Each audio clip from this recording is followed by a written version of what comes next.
Hebrews chapter 11.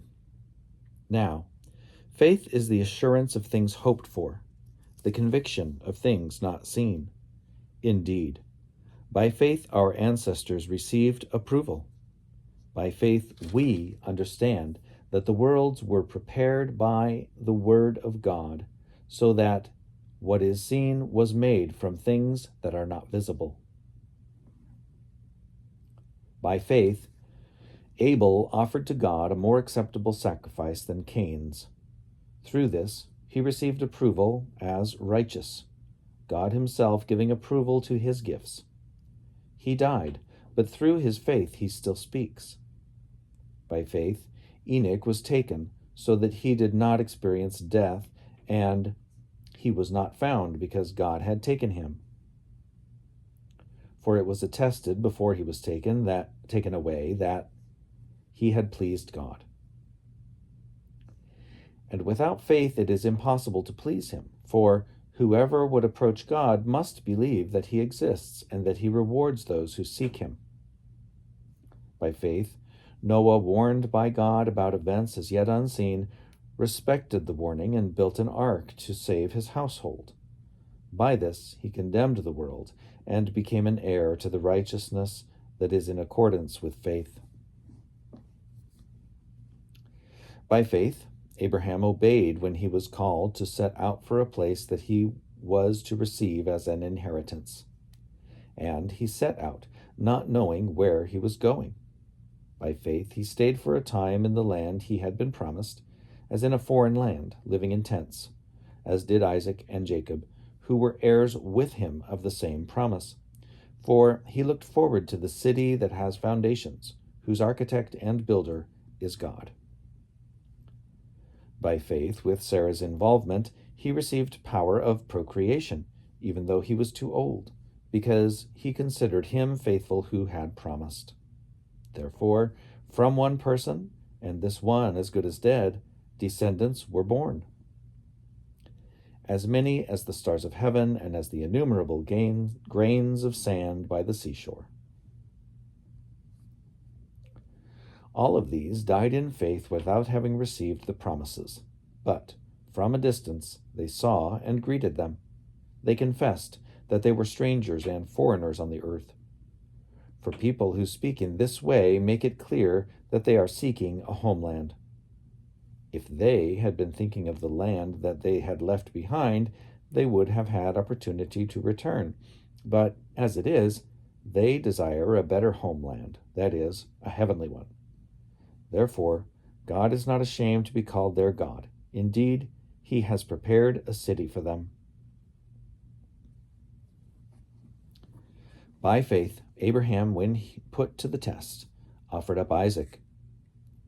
He who had received the promises was ready to offer up his only son, of whom he had been told, "It is through Isaac that descendants shall be named for you." He considered the fact that God is able even to raise someone from the dead, and, figuratively speaking, he did receive him back. By faith, Isaac invoked blessings for the future on Jacob and Esau. By faith, Jacob, when dying, blessed each of the sons of Joseph, bowing in worship over the top of his staff. By faith, Joseph, at the end of his life, made mention of the exodus of the Israelites and gave instructions about his burial. By faith, Moses was hidden by his parents for 3 months after his birth, because they saw that the child was beautiful, and they were not afraid of the king's edict. By faith, Moses, when he was grown up, refused to be called a son of Pharaoh's daughter, choosing rather to share ill treatment with the people of God than to enjoy the fleeting pleasures of sin. He considered abuse suffered for the Christ to be greater wealth than the treasures of Egypt, for he was looking ahead to the reward. By faith he left Egypt, unafraid of the king's anger, for he persevered as though he saw him who is invisible. By faith he kept the Passover and the sprinkling of blood, so that the destroyer of the firstborn would not touch the firstborn of Israel. By faith, the people passed through the Red Sea as if it were dry land, but when the Egyptians attempted to do so, they were drowned. By faith, the walls of Jericho fell after they had been encircled for 7 days. By faith, Rahab the prostitute did not perish with those who were disobedient, because she had received the spies in peace.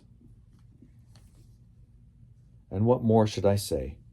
For time would fail me to tell of Gideon, Barak, Samson, Jephthah, of David and Samuel and the prophets, who through faith conquered kingdoms, administered justice, obtained promises, shut the mouths of lions, quenched the power of fire, escaped the edge of the sword, were made strong out of weakness, became mighty in war, put foreign armies to flight.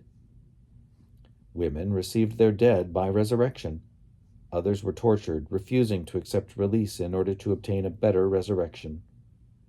Others suffered mocking and flogging, and even chains and imprisonment. They were stoned to death.